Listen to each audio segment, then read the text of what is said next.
amaze gukiza uwo muntu Ayineya bamutumaho ngo ajye i Yopa. Amaze gukiza uwo muntu Ayineya bamutumaho ngo ajye i Yopa. Urwo rugendo yakoreye i Luda, yaragiye gusura abizera baho ngo baganire ku by'ubugingo. Uwaremaye nawe yarahari, imyaka umunani yose atagenda, yiberaho hasi ku gisasiro. Imbaraga yakizaga ya Yesu yanyuze mu mugaragu w'Imana Petero, akiza Ayineya aragenda. Ahaguruka ava ku gisasiro cye, avuga ibitangaza by'umuneshi.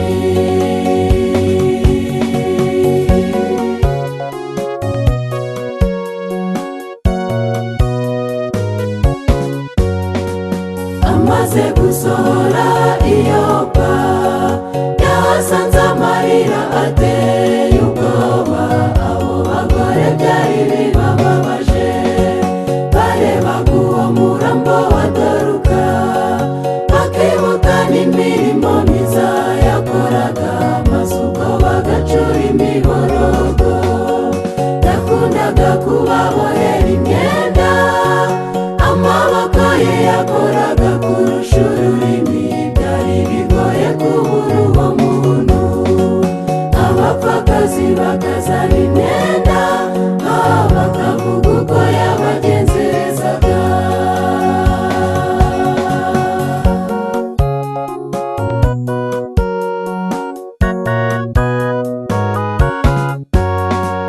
Aho ni mu cyumba cyo hejuru, niho baririraga uwo mubyeyi wasinziriye bakimukeneye.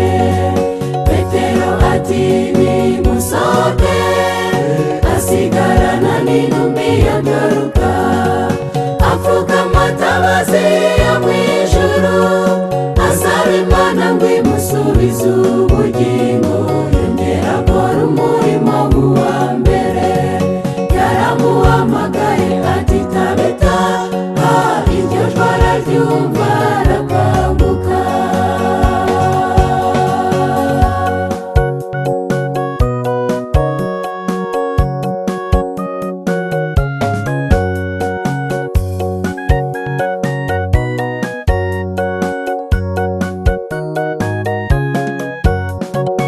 Igitaramo cyahise gitangira, bishimira uko kuzuka kwa Doruka.